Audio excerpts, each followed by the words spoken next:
people might suggest that this was one of the most cringe-worthy moments in royal history.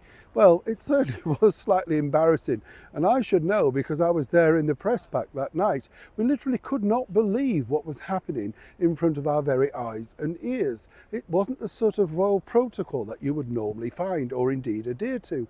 But of course, when you become desperate and you want to please someone, you'll literally do anything.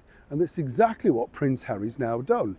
But he's not quite given up the ghost, as they say, just yet. As ever, let me explain. Hi, nice to see you. Thank you so much for your time today. You all right? Not bad, thank you. This is a beautiful Hyde Park. We're still here. I just love showing you this because it's just, the air is just wonderful. You know what I mean? Yes, you feel better, full of vigour.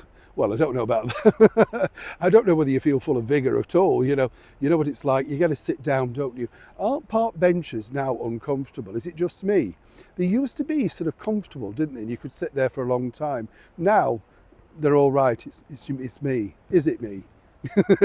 But you know what I mean? You used to sit down before and you think, I'm all right here for a good hour. Now you think I can barely get up. And the curve that they have in them, oh no, I know I'm sounding like Victor Meldrew, aren't I? Getting more moany as it comes along. Some people might say, of course, there's two people who moan for a living now. That is, of course, Meghan Markle and Prince Harry. And it was at this event that really was pretty shocking when you think about it. It was the Disney premiere, the now infamous Disney premiere, where overheard on a microphone. And I've always believed, by the way, let me just say that Harry knew that all of that was going to be recorded. He didn't care. Basically, he was so desperate to please Meghan to get her some work. He didn't care that it got picked up. He knew it would be heard because, of course, there were microphones everywhere. We're talking, of course, about the Disney premiere where he was begging for voiceover work for his wife. Meghan knew he was going to be doing this, but pretended, of course, it was all up to him. Nothing to do with her, like a surprise he was asking. She set it up. She made him ask. It's as simple as that. And I would stand by that 100%.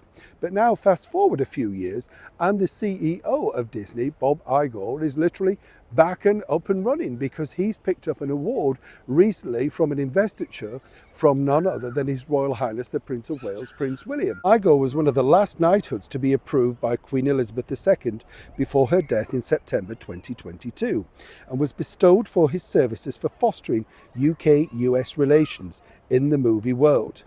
In a post to Instagram, Iger's wife, Willow Bay, posted photographs from the event, writing of her pride at attending the ceremony with her family.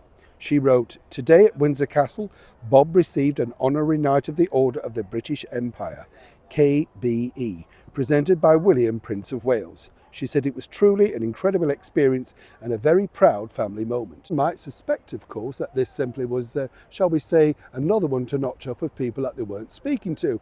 No, desperate times, desperate measures, you see, because as we now know, things are looking tricky in the world of Netflix, Paramount's not exactly busting, and more importantly, Harry needs to keep some connections well and truly open.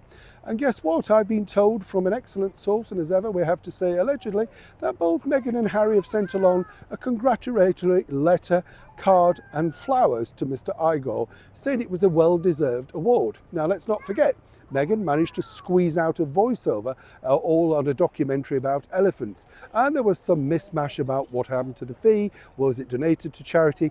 As ever, a murky situation that's never fully clarified in the world of the Montecito duo. But I've been told that what basically they were advised to do was to congratulate Mr. Iger because, of course, work could lead to work. And in their situation, they can't cut off any more people. It remains to be seen, though, whether Bob has sussed the fact that both Harry and Meghan, who they haven't spoken to for a very long time now, have woken up to the idea that perhaps the Disney connection could reconnect. Either way, it's going to be interesting how this develops. I've been told that Bob was completely enamoured with the whole Windsor Castle experience and would do nothing to embarrass the British monarchy. So if you're listening, Harry and Meghan, and I know you do from time to time, you may need to rethink your strategy. Neil Sean in the very heart of London.